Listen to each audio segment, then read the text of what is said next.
This episode is brought to you by Groove Washer, the best record cleaners and protective sleeves for your vinyl collection. Ask for the Groove Washer from your local shop or go to groovewasher.com. Discount code VinylGuide10. And now, on with the show. Well, hey there. Welcome, everyone, to episode 349 of The Vinyl Guide, the podcast for record collectors and music nerds. And this week, people, we have two episodes. They're quite related. I think you'll enjoy them and their connection. Today, in episode 1, we have Clinton Jacob and Danny Sign of Mr Phlyzzz, an up-and-coming Chicago band with a new record just about to be released on Amphetamine Reptile Records. Cancel Culture Club. Digital files available on October 1st on all streaming services, and then some sweet Haze XXL limited vinyl pressings around mid-October, available whenever the shipment from the vinyl pressing plant arrives in Minneapolis. It's clearly something that's out of their hands, but here's what you can do in the meantime. Follow Amphetamine Reptile Records on Facebook or Instagram. They will announce the date that the Cancel Culture Club vinyl will go on sale. And when it happens, these records will go quick, so make sure you put the vinyl sale date in your calendar and be quick on the keyboard.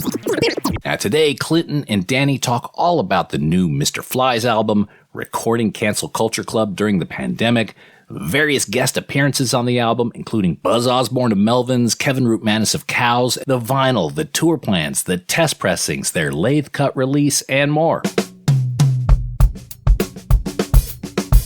So without further ado, let's get into our conversation with Clinton and Danny of Mr Phlyzzz. All right, this week on The Vinyl Guide, we have Clinton and Danny from Mr Phlyzzz, whose new LP, Cancel Culture Club, will be out on streaming services October 1st. Vinyl to follow shortly thereafter from Amphetamine Reptile Records. Guys, this is an amazing album. I imagine the pandemic played quite a hefty role in the creation of this. Tell us a little bit about that. How was your pandemic? The pandemic, it was a pandemic. It like anything, it sucks, but then it also has like glimmers in it. Like, yeah, the pandemic was terrible, but then I also got to complete an entire record. So, I was able to do this new record through the entire pandemic. So in that sense, I was able to work. Other people weren't. But for creativity, I think it was beneficial. Right. Rest of it, not so much. when you were creating the record, I mean, the past record, you had the chance to play it out, play it around, get people's reactions from it, maybe even tweak it a little bit. But here, it was all in your head. You didn't really have the benefit of an audience or other people kind of reacting to it and you molding it to that. Was that good? Was that bad? You kind of don't give a shit what people think? I think it's a mix. Like, so when the best way I was able to like test the record is I had like one or two friends that I would just send like songs to, that I used to work at a comedy club, and they were good friends of mine that were comedians there, and comedians are like the most honest people on the planet. And if they like heavy noise music, they're going to be even more brutally honest. So I would just send it to them, and they were kind of like the two guys, Blake and Rudick, were kind of like the two guys I just bounced it off of, and would be like, hey, here's a song I wrote. And it just kind of kept pushing me to like make cooler shit because they're two guys that are hard to impress. So It was fun to like send them something and then be like, that's great. They'd never say that. Yeah, well, I guess it could be good and frustrating, perhaps. I mean, it's good that they're being so honest with you and inspiring you to where you're pulling some things out of you maybe you wouldn't have before, but potentially frustrating that they could be setting the bar so high, with the expectations that it may be difficult or even impossible to attain. Was that frustrating at all? No, I mean, they were always like super supportive, and they would give me like good critiques in the sense of dynamics, because they're comedians. They do a lot of pull and push, and that's one thing I always looked for them from, was just dynamic wise. It would be little tiny notes being like, what if you got really quiet there? And I'd be like, oh, I never thought about that. like little weird details that they kind of added from their like opinions and stuff. But there'd be some that I sent them that were a little bit more maybe like pop, that they were like, I don't really vibe like that. I'm like, well, I do, so does it really matter, because I do. Right. Okay. Well, it's interesting you bring that up, because the Pentinent Curtis seems to be a record that is pretty relentless. Whereas Cancel Culture Club, it does have a bit of that breathing, especially a song like The Entertainer comes straight to mind. It's very light, dark, shade, brightness. So I imagine that was probably one of the ones that was most shaped by that feedback. Yeah. Yeah, absolutely.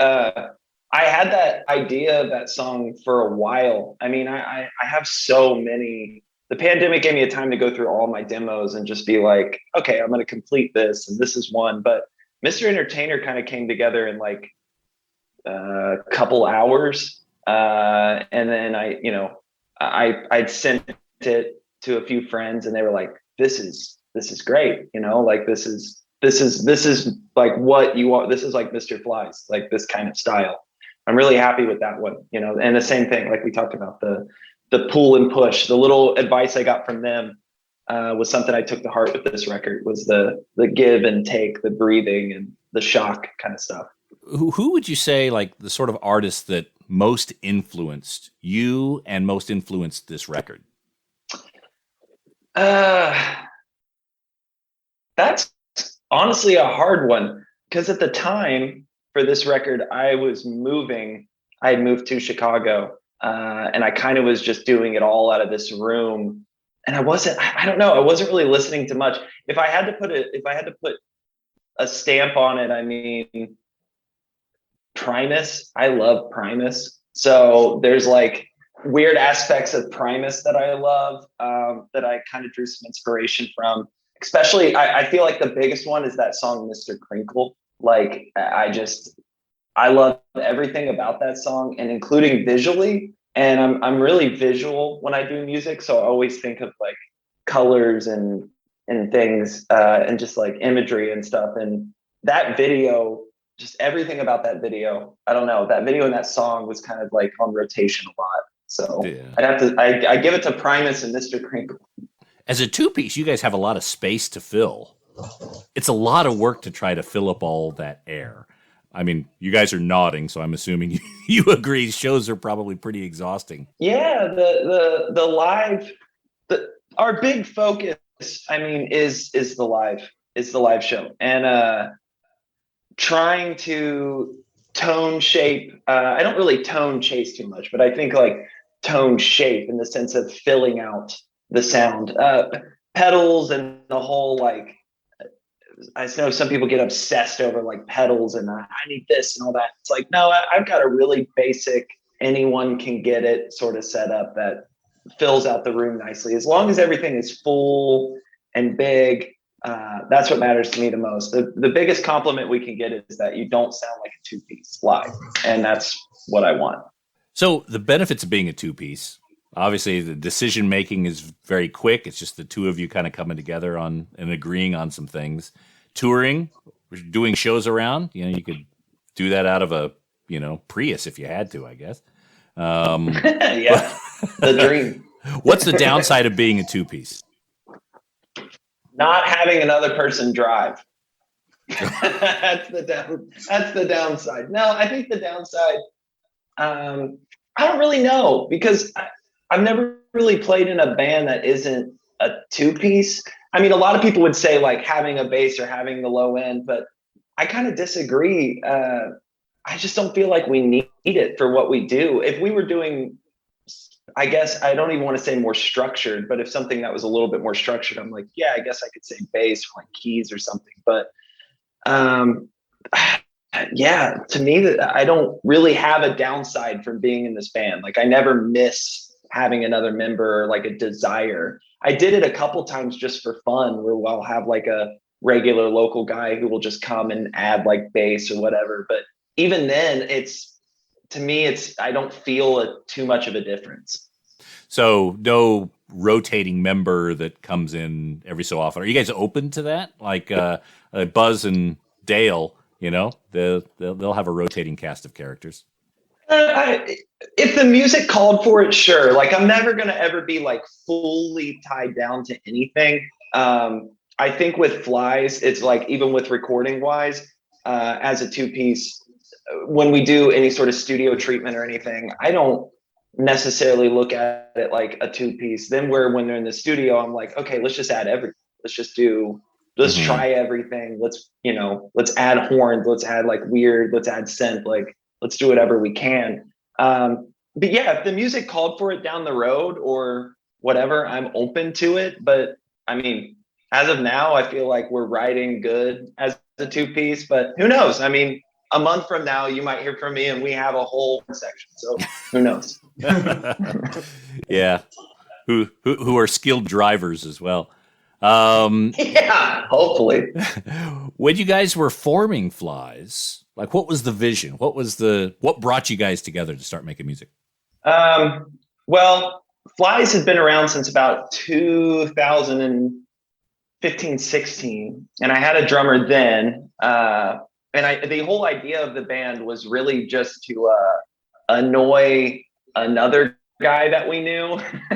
Like, we were playing I was playing in another band that really, I wouldn't even consider like a band. We were just kind of doing shows, and me and the drummer would just kind of do annoying noise together, guitar and drums, just to like drive this guy nuts. And the more we did it, the more we were like, how we actually like doing this. Like, this is not just funny. It's just actually like, it's fun to do. And it kind of expanded from there. But, as time goes on, it's just like how we were just talking about, the change and always being open to change. Members kind of faded off, and it was always sort of me like driving it. And I tried it with another drummer, and the same sort of situation kind of came together where it just wasn't the right fit, wasn't the right time either. And then I met Danny, and Danny's been like the perfect fit. Like, Danny understands the vision. He understands like what I want to do with it, and also what he wants to do with it. And Danny's also very collaborative. And that's something that I definitely love in being in a project, because I don't want to call all the shots on everything. I want somebody to challenge me and like tell me no and stuff like that, or push me further. And Danny's really good at that. And Danny's also just wildly talented and has the same drive that I do, which is to like, let's take this band as far as we can. So when creating Mr Phlyzzz and the music, it's primarily driven by you, Clinton, or are they pulled together as a group? Especially like during the pandemic, were you guys able to really write together in the same space? We were able to write together in the same space when the pandemic died out, and it died out, put in quotations. When I met Danny, I met him a couple of years ago when I was on tour prior, and we kind of kicked it off. So getting him in the band for this iteration, when I was working on this record, I was kind of talking to him, and I vibed it out with him enough to just know like, oh yeah, like this is somebody I can start working with. And it started out mostly just being like, oh, I kind of want you to add some drums here. I kind of want you to do that. But we sort of hit it off, and then it would just instantly, we were like writing stuff. And to me, again, it's kind of just like, let the music, let everything kind of come together. And it was pretty much a no-brainer for me then. I was like, okay, we're writing, we're working, let's start cranking out. And then we were getting together like, what, Danny, like every other day for a couple hours a day? Yeah, pretty frequently. At least like in the beginning, I feel like at least like 3 times a week or 4 times a week. For hours, like cranking it out. Yeah. And then we were just like going through a period of writing. We wrote like 3 songs right away. Third one we kind of scrapped, and then started playing some shows. And then we wrote like another like 2. So we've just like, we write really well together, which was like right off the bat, we figured out that we were writing really well together. So I feel like that kind of informed everything also. It's just like that we had like musical chemistry on top of like personal chemistry, Okay, so you have all these songs, you've been getting the feedback, it's time to record. I mean, do you go to a recording studio, or is it recorded at home? I mean, how did it come together? So this was all recorded by me at my house. In the past, I've just had with Phlyzzz. I just like I'm weird with like sounds, and I want to do a lot of stuff that I feel like most studios would say you're wasting my time. And with this with this record, the pandemic kind of opened this door up to where I could just experiment all day long and try whatever I wanted. So a lot of it was like laying out guitars and kind of the basic general tempo of everything, and then bringing it to Danny, and then having Danny add what needed to be added. So that was a majority of it, especially for like Mr. Entertainer. It was a lot of just layering the drums over and over and over and over again. So yeah, with this, it was all mostly one giant experiment that Tom really liked. Mm-hmm. He's a good guy to have in your corner. Yes. Tom is the best. Tom is like, I don't trust a lot of people like with, it's hard. And especially in the music industry, I feel like it's really hard to find somebody who you can like truly trust with your project. That's not going to like royally screw you over. And Tom is somebody who like, I 100% trust. I would trust Tom with anything, just as the fact of like how much he like understands and gets what we're doing. He's one of the very few that I'm like, I trust you. Whatever you say, I trust him. I just let him do what he's got to do. Yeah, he's one of the few guys in the music industry that I've met that has integrity, and he sticks to his ethos, and he'll tell you if he thinks you're full of shit. Like you don't know. There's no question about where you sit with him. Yeah, 100%. Like when I got done with this record, he was in town, and we were talking, and I said, I got this, during the pandemic, and like I said, when things were dying down, I was like, yeah, man, I've been working on this whole record, if you want to take a listen. And he was in town, and he literally came over, and we sat and listened to it. And at the same time, I was like, it'd be great if you threw some guitars on here. And while he was there listening to the record, he was also adding guitars to it, which was super cool, to just me and him be in a room and just let him like rip some crazy leads, and like, we're taking guitars and like slapping them and all sorts of wild stuff. And yeah, just crazy, like grabbing them by the whammy bar and just hanging them and being like, yeah, that sounds cool. Like, let's record that. That sounds cool. Like, so he hadn't heard the song at all. He came over in the role of guy putting out a record on his label, and he ended up that afternoon, after hearing the song, contributing to it. Oh yeah. I mean, I was so desperate to just spend time with people, that the process of the record was anyone who came over to my house was able to add something to the record. So I had my friend Rudik stayed with me a weekend. He can't sing if his life depended on it, and he's screaming shit on the record, like that kind of stuff. Like my partner, I was like, yo, can you just like go in the other room and whisper some shit that I can record that? And he's like, yeah, sure, I'll do that. Like, I was so hungry for people and just to like create something again that, when Tom was over, normally I would never ask, I would never do that. And I was like, yeah, man, you should put guitars on this. That would be sick. And luckily Tom was fucking right on board, which was great for me, because he ripped it all up. It was great. And when did the call to Buzzo happen? How did he get involved? We'll be back after these messages.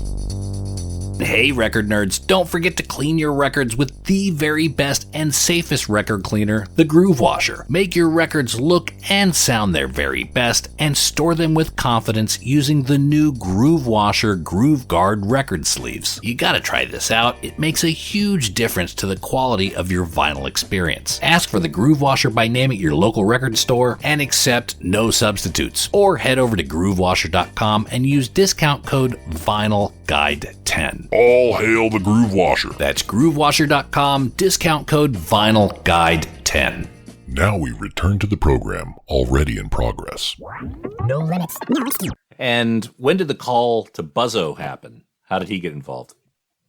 That was a fun one. So, a little backtrack. So Tom did, he came over to listen to the record. He liked it, and it's a very big compliment as you know, talking to Tom, for him to be like, this is great. Like, we got to do something with this. This is great. And, Pentinent Curtis, I was happy with, but it still didn't feel like any sort of art. I still didn't feel like I was nailing what I wanted. But this record, I feel like I really nailed what I wanted to do.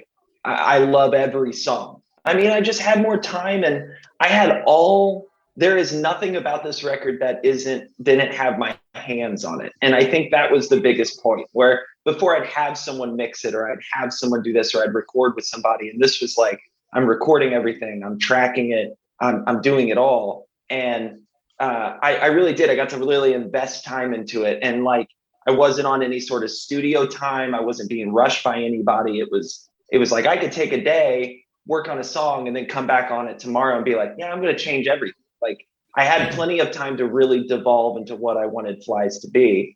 And when I had all these tracks and I was sharing them with Tom, and, sharing with my friends, and I had the whole thing done, and I say done in quotations, I just had this vision for Mr. Entertainer, where I told Tom, I was like, man, the ending of this, it just feels like it needs Buzz. Like, I just want Buzz's like take on guitar at the end of this song. It just needs to be something that I don't feel like I can possess or do. This, like, I hear this piece that only he can do. And Tom got us in touch. Tom had shared it with him. And then Buzz was like, great, I'd love to. And it just so happened that he was going to be in town for his first show since the pandemic at House of Vans. So Melvin's hadn't played in like 2+ years. And he was in town, and so was Tom. And I picked him up from his hotel. He came to my house, and I was like, here's the section. And I handed him a guitar, and he ripped an incredible lead. And then we all went to eat. It was literally done in like 25 minutes. Is it surreal having King Buzzo in your house? It was unreal. And it was even more unreal because I love the Melvins. They're an incredible band. They're a big inspiration for me. And, I had, like, when you walked into my old place, I had on the wall Shit Kids and Melvin's original art that never got released, that we had bought, because it was just like Mackie and Buzz and Dale and everybody had signed it, but it was like unreleased artwork. And it was just weird for him to walk in and be like, oh yeah, I remember that. And I was like, yeah, I do too. Like, and yeah, it was great. And I can't say nothing but positive things about Buzz. I mean, he was like the nicest, coolest person to be around. He was super friendly, super just great to work with. He works the way I want to work with people, which is just come in, do it, and be done. There's no overthinking. There's no like, it's just burn and go. And especially at that end of the record where I was confident with everything, I just wanted everyone to just be like, add your piece and let's move on. And yeah, I mean, I couldn't have asked for a better, it was like exactly what I had in my brain. And I listened to it, and he was like, are we good? And I was like, yeah, we're perfect. Like, this is incredible. Yeah, and then we went and ate bagels, and then went and saw he invited us to come see the House of Vans show, and that was incredible. So it was a great time. It's something I'll never forget. Yeah, I'd imagine. So you had Hayes on the new record, you had Buzzo, you also had Kevin from Cows. How did that come about? Yeah, so Kevin came about again. The whole going back to the vision and hearing stuff. I've always been in love with the way Kevin attacks and presents himself on bass. And there's a live Melvins video that I watch at least once a week of them live in Belfast, Germany. And it's Dale, Kevin, and Buzz. And just the tone he got, I just needed his playing on this record. So I got a hold of Tom, and then Tom got a hold of Kevin, and then me and Kevin started talking, and Kevin and I became great buds out of this too. I mean, I told him, here's what I'm looking for, but do you? I don't want you to do anything other than like listen to the song. Here's a few tiny notes, but really do you. And he just like nailed exactly what I wanted. And Kevin plays bass on pretty much every song. He adds bass to about every single song, slide bass and regular bass. But yeah, I told him when I was recording it, I was like, we don't need to do studio. Take your phone and lay it against your speaker of your amp and record it that way. And we got the gnarliest, nastiest bass tone from literally an iPhone speaker. And I couldn't be more happy. And Kevin's great. He's a ripper. His group, Lord and Lady Kevin, that he's been putting out great stuff through that too. Can't say enough good things. He's so happy to have him on the record. Oh man, that is absolutely the right way to handle folks like that. I mean, they're not studio musicians. They're legends. They know what they're doing. I mean, bring them in. Don't tell them what to do. Just have them do what they do on top of your music. That's what makes it special. Yeah. I think it would be wildly insane for me to tell these amazing, crazy, godlike musicians to be like, that solo could be played different. Yeah. Like that's with Phlyzzz. I want that. I want these people to, I know what I want. And I know when I approach these guys that what they do is what I want. So just having them be them was all I needed. And now the video for the song Mr. Entertainer, how did that come together? Okay, yeah, that was another great collaboration moment, because I feel like, again, this record is just like tons of collaborations, because we got Kevin Rutmanis from like Cowls and Tomahawk, Buzz, Tom, and then Kenny Five did the video. Tom from doing Moog Stunt Team. Kenny does like video work now. And he kind of, after hearing the song and the completion of it, Tom was like, we should definitely do a video for this. And, Tom being Tom, again, it was like, I fully trusted him. He was like, I know a guy, Kenny, he used to be on the label. He does these really cool videos of like, kind of like spliced images and like crazy stuff. Like, I think we should get him to do the video, and put us in touch. And, and again, it was another guy I hit it off with. Kenny is great. Super talented, another guy who just understands the vision. Like, me and him had a couple hour conversations where I was like, I don't think any of us can really travel anywhere or really shoot much like professional footage right now. So it's got to be a lot of chop work. And I mean, Kenny just nailed it.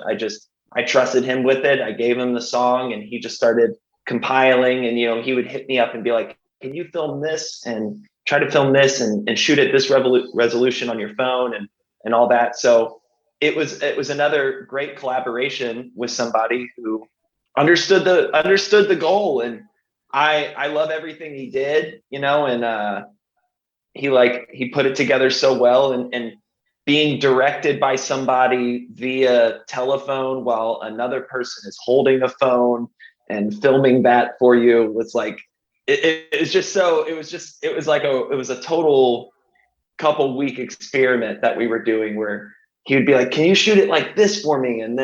But then do this. And then we would have to kind of research how, because I don't speak film. So it'd be like, hey, so you mean we do like this kind of move? And he's like, yeah. And a lot of accidents that we shot, he kept. And just, Kenny's great. I can't say enough great things about Kenny.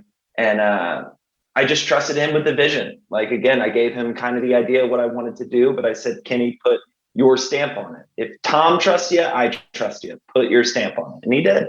Yeah, it's a phenomenal video. I'll put a link for listeners to see this video in the episode page. But yeah, it came out amazing. And Buzz also makes an appearance in that as well. Yeah. Was Buzz filming himself? Who filmed Buzz? No. I think those are just some shots from like some like old live footage that rather Kenny took or Kenny got permission from Buzz to do. I think at the time, I forget what part of the pandemic we were in, But I think at the time it was just, again, just for ease and comfort, it was just, let's just pull some footage and just use it that way to emphasize that this is his part. And to me, I think it worked out flawlessly. I still love every bit of it. It was easy for Buzz, and it was easy for me. So it made it a quick and fun project. Mm-hmm. Now, the CD's been out for a little while, and I want to direct people over to shocksop.com. Again, I'll put the link in the episode page where you can get the CD of Cancel Culture Club. Vinyl is on its way, yeah? Tell us about the vinyl packaging. So the vinyl is, I believe, and please do not quote me on this because I know the AmRep heads will come after me with a silver knife. I believe that we're going to see vinyls around October 15th, between October 15th and October 20th. That's when we're going to see them. There's several color variants that are coming. I believe there is an all red, and I believe that there is some like splatter red too. And don't quote me, but I think I love gold. So there might be a gold, just some like weird variants. Again, with that too, I just trust Tom. I know that we were talking about wacky colors. I'm always like, can we get a hot pink, or can we get like whatever the oddest color we can get? I know for sure there's probably going to be some reds and some like clear splatter reds and stuff like that. But yeah, it's Tom's work, Hazel XXXL. I trusted him fully with the carving. Again, I kind of gave him some inspiration photos. I was like, think of like Preacher, think of like the like scary kind of like Preacher era of, like the big TV preachers. And I just sent him some images of like what I was vibing with and what I was kind of feeling for like the religion always plays a theme in music for me for some reason. Like just the cultiness of religion just kind of always has intrigued me, of how like one person reading a book that is kind of just fictitious stories that are meant to teach a lesson can make like thousands of people like worship and follow one person. It's just mind blowing to me. So when I sent these images to Tom, he does, where he carves all the image, he does like a block printing. And I just trusted him. I was like, hey man, do your thing. Again, do what you do. And the first couple carves he sent me, I was like, this is it. Like, with the big fly preacher on the back or on the front, and then you have the back with the fly in a suit, which we always wear suits.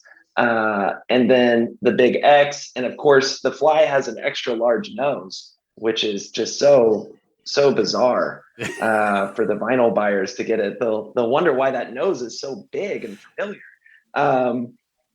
But yeah, it's going to be, to me, it's exactly what you want from AmRep, which is just another incredible piece of art with another incredible piece of art inside. And it's just what you expect from AmRep at this point. Now, you guys, I've seen a test pressing that was already made available, signed by each of you, as well as Hayes and Buzzo. What's the story of that? Mm-hmm. Go ahead, Dan. So we just we had like a handful of band copies for the test pressings, and we're basically just like, why not sell the extra that we have? Well, what happened is we had a show where we opened for the Melvins, and it was kind of like the CD release with AmRep.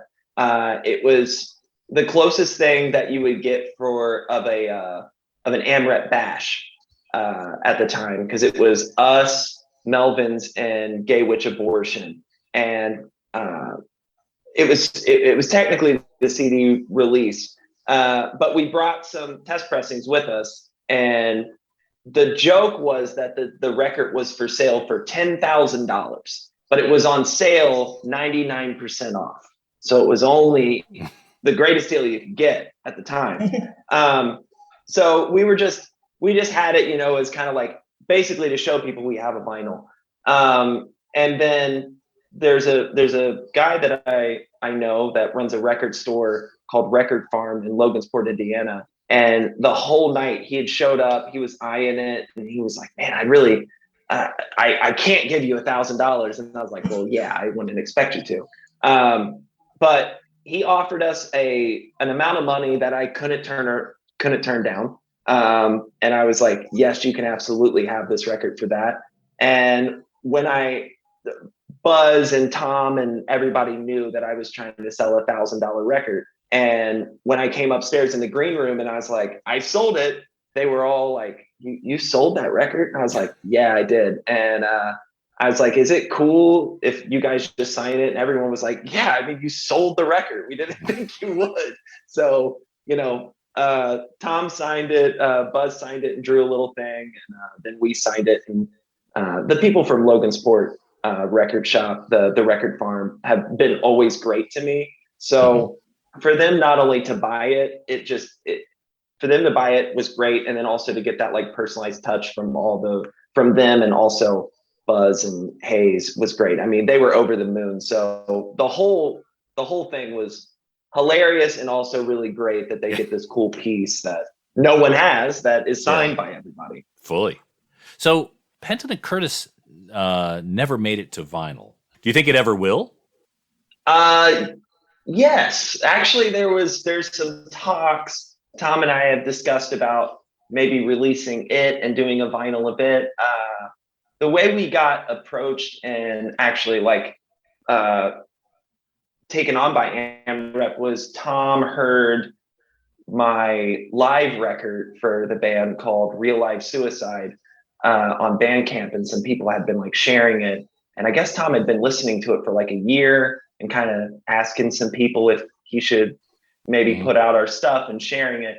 So I think that also there was a discussion about doing a live one as well too, or re-releasing a live one. Preferably, I'd like to do a new live record.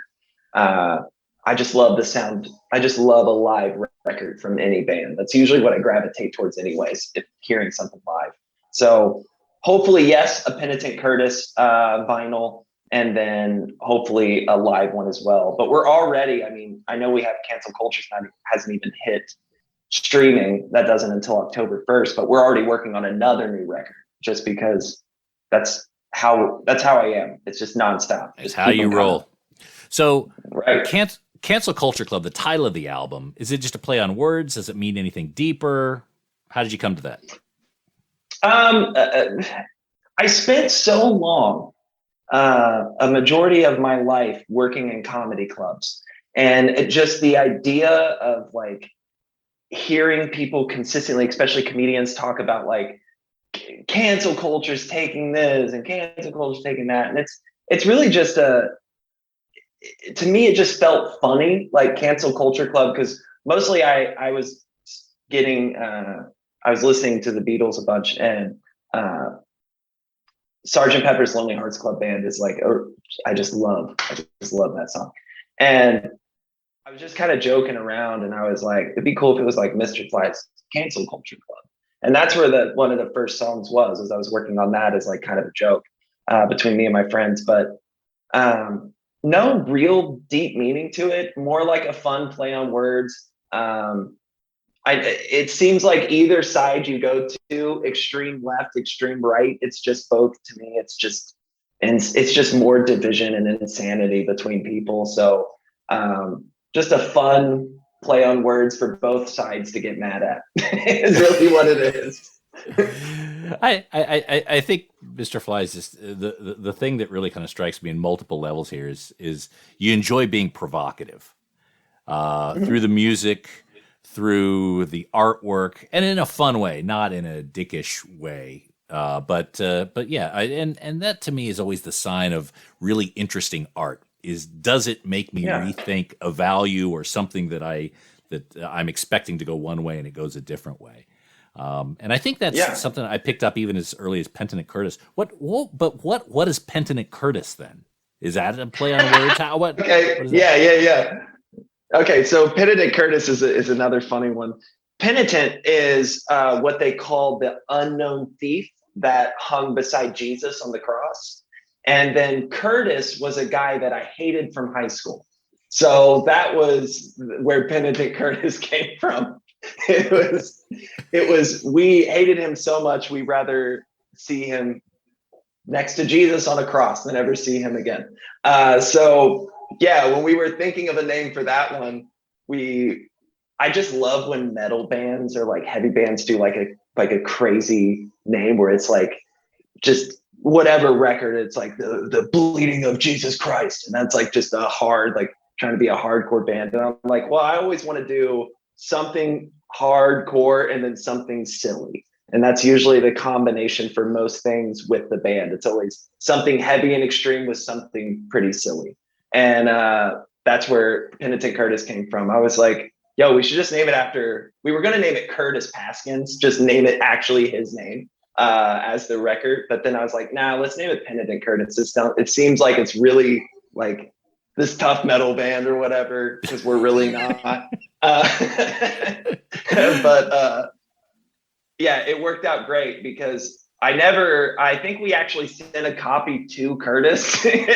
He never responded because he's a DJ for the military. So I don't know how that works, but that's what he claims he is on Facebook. So we sent it to him. Now, are you guys playing live that much? I mean, I would think that, you know, with the pandemic kind of easing up, it's easier for more shows. Are you guys looking to tour this record? Yeah. You want to take this one, Danny? Yeah. So at the time, basically the record was done right before Clinton and I got together. I added like live drums and all that. But we weren't playing like live or anything at that point. So we started playing this past like spring. I think our first show together was this past April, mid-April. And we've kind of just been going since then. We're doing a big tour September 29 through November 5 for this record. But honestly, the set has a bunch of the new songs on it too. I think we're only playing like 2 songs from Cancel Culture Club. So yeah, that's kind of where we're at right now. Most of your touring is going to be in the U.S. Which part of the U.S. are you hitting up? East Coast, West Coast, Midwest, everything? Midwest and like South. We're kind of going like straight down to Texas, and because we're playing No Coast Fest October 28 in Denton, Texas. So we routed our way down there and then back up. So we're not really hitting the coasts. We really wanted to keep the drive times pretty short, like 3 hours on average. Just make it easy and like affordable. And we don't have that third member, so we're splitting the drive time. So, so Mr Phlyzzz, is he somewhat of a mascot now? This character, this Phlyzzz, like where does the I guess the focus on Phlyzzz come from? Mr. Phlyzzz is basically, Mr. Phlyzzz is technically a character. I mean, he's a schemy, sort of like sleazy used car salesman of a musician. He's like always kind of got like a trick up his sleeve and all that. It's basically a play off of like every sort of slimy guy you meet in the music business that's done it all, seen it all, has done it better than you, but never left his hometown. That's what Mr. Phlyzzz basically is. He's the know-it-all. He's the guy who comes to the show that is like, I've done this way better than you. That's the persona. But that's kind of where it came from. Was just this like, I wanted him to be this like, just this like weird ego. But it's kind of changed over time. Where now the Mr. Phlyzzz is like this.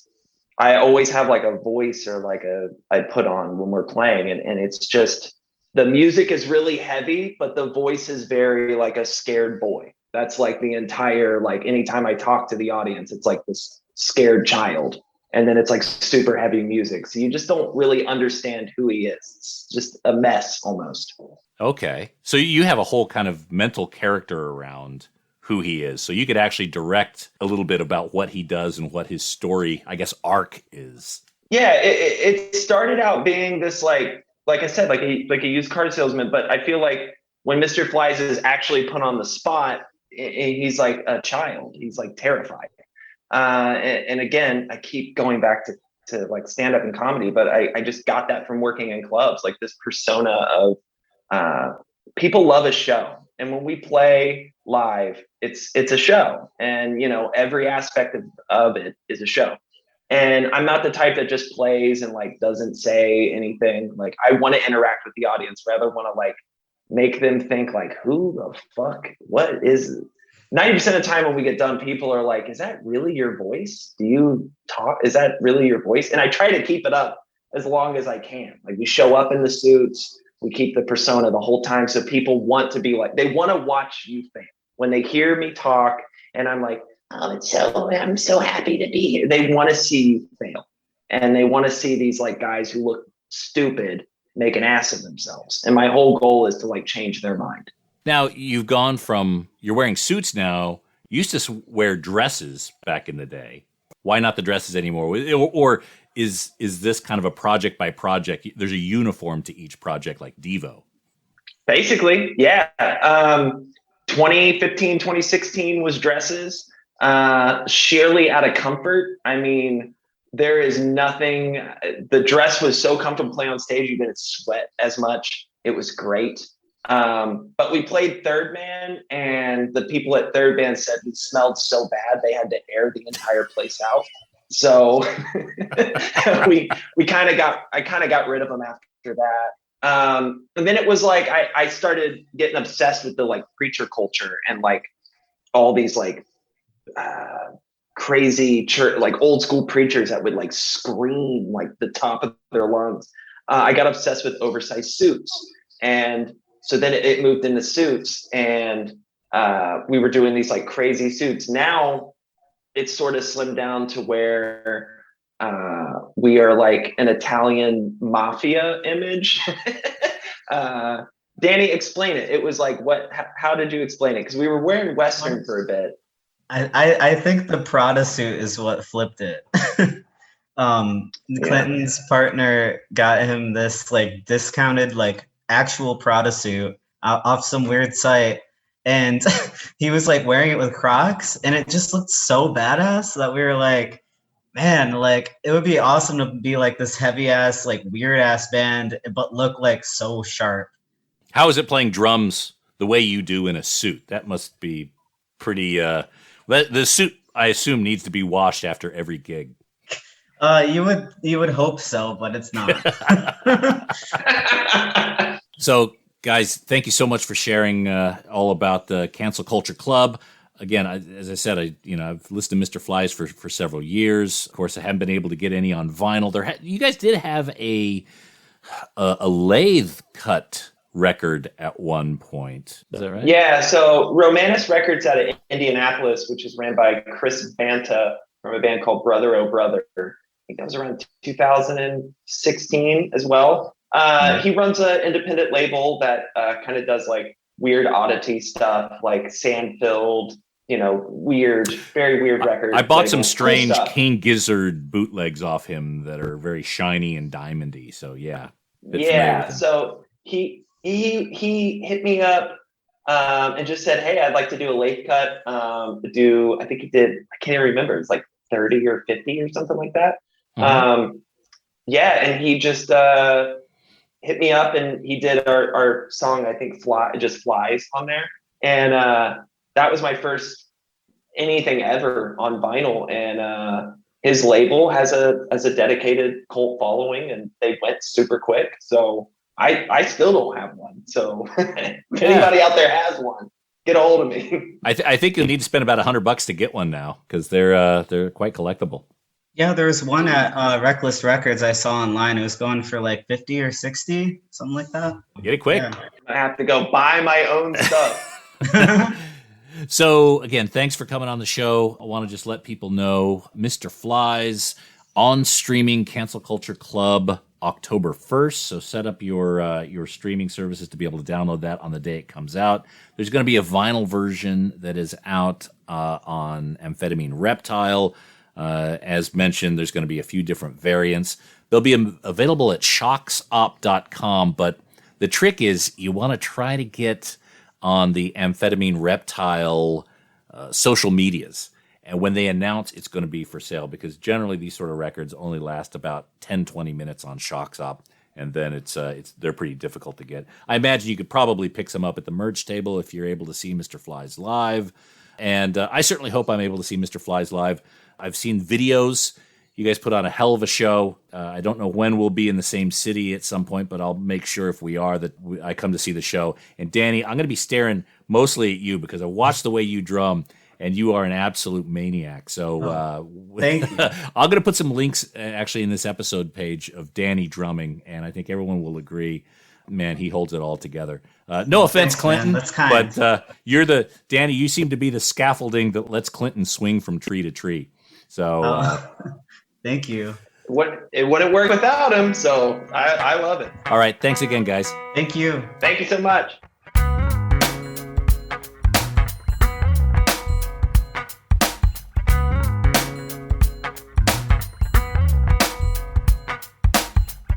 There we go. Clinton and Danny. Nice guys. Mr. Phlyzzz, the new album Cancel Culture Club, out October 1st. And I tell you what, make sure you stick around for the next episode, number 350 of the Vinyl Guide. There's a connection here with Mr. Phlyzzz. I think you'll enjoy it. People who are on our Patreon page, patreon.com/Vinyl Guide, already know who it is.